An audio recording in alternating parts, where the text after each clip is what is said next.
Welcome to Ponfeigh Distillery. When you first get here for the tour, we ask you to get a cocktail, and then we lead you in to the history part of the tour and also production. So come join me. Somerset County, Pennsylvania, the birthplace of American Rye. Before Prohibition, Somerset County had over 15 major distilleries that produced a ton of whiskey that was transported not only up and down the East Coast, but all over the world. But when we talk about Somerset County's history, we need to start way back during the colonial era. You remember when Somerset County, Westmoreland County, and Fayette County were the gateway to the West. So lots of Scots, lots of Irishmen, and lots of Germans came to this area, clearing the land, hoping to get rich, farming. It's kind of a joke, but that's what they were thinking. Lo and behold, when they got here, our soils are very thin and very acidic. So one of the very few things that could grow here was rye grain.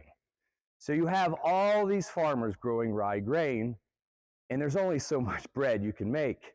So what are those farmers from Scotland, Ireland, and of course Germany going to do with all that extra grain? They're going to distill it. And they're going to distill it and put it in jugs like this and use it as barter for the next season to buy their supplies. Census data says that basically 1 in every 5th farm had a still. Now, you have all these farmers, farm distillers as they say, and they are making all of this rye spirit. Well, then the Revolutionary War happens, and Alexander Hamilton and George Washington established the whiskey tax.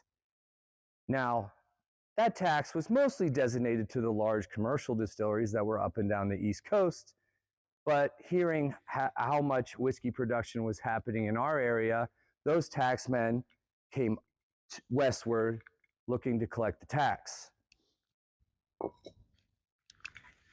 So the taxman would come up to that farmer that had the still. He would say, okay, you would have 50, 25-gallon pot still. You can make this much whiskey 365 days a year. You owe me this much paper and coin, the tax. Now, our part of the region was a bartering part of the region. We did not have paper and coin like the eastern cities and towns did. So the taxman threatened to take that still, aka threatening their entire way of life. Hence the spark of the Whiskey Rebellion.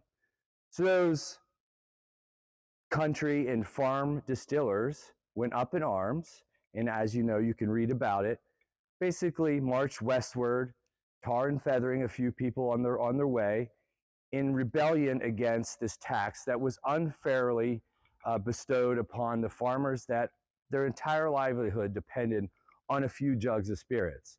Remember, they didn't use it all year long, and they didn't use it but for bartering to their friends and neighbors for supplies and the things that they needed. So, as you know, being related to one of those, the two that were arrested during the Whiskey Rebellion, Mr. Robert Filson, those that were in the Whiskey Rebellion were eventually pardoned by George Washington. But how did these farm distillers grow into a major industry? There was still one piece left. Remember, at that time, rum was the most popular distillate throughout, not only throughout the United States, but throughout the world. Rum was part of the ration, even for manufacturing sailors. You got paid in so much coin or paper, and also you were allocated some lovely spirits. During that trade embargo after the Revolutionary War, much of that molasses that was coming from the Caribbean just dried up. Well, those taverns up and down the eastern seaboard from Boston to Charleston and even in New Orleans, they needed whiskey, and they needed it very quickly. They looked eastward to the Scots and to the Irish, knowing that they were producing whiskey, and that trade embargo sort of squashed that. So they quickly looked westward to our relatives and ancestors for their whiskey production, and that filled the void.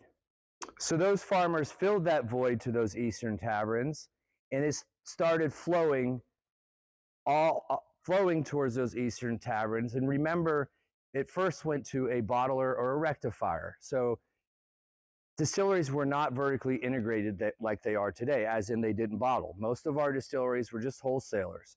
So as you can see in the southern part of our county, because of the C&O canal and the railroad network, most of our distilleries, even though they would get rye from anywhere, were on the southern part of our county. Now, rye became America's spirit after that. Just like tobacco, with the Europeans do, they do sniff stuff. Tobacco in Americas is rolled or chewed because that became America's style of using tobacco. Rye became America's spirit, and up until Prohibition, rye was the predominant spirit. All the cocktails, most of the cocktails that you have at your speakeasies and your restaurants were all designed with rye because everybody was drinking rye before Prohibition.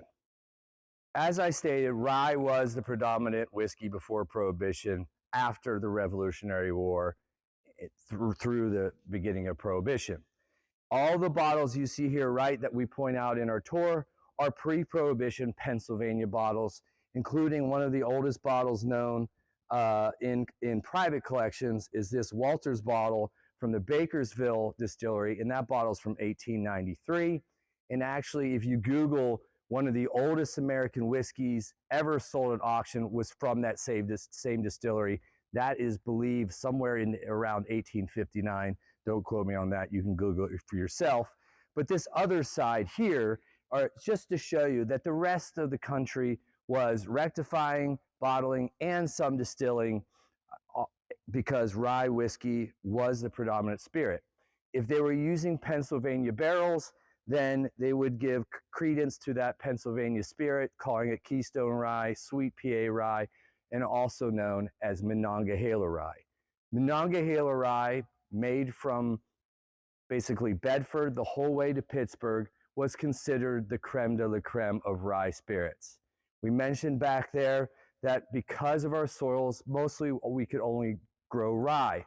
However, that rye is a very stressed grain, and because that terroir, our ryes are super sweet, more sweet than any other rye in the country, and I bet my reputation on it. So let's go see how we make whiskey here.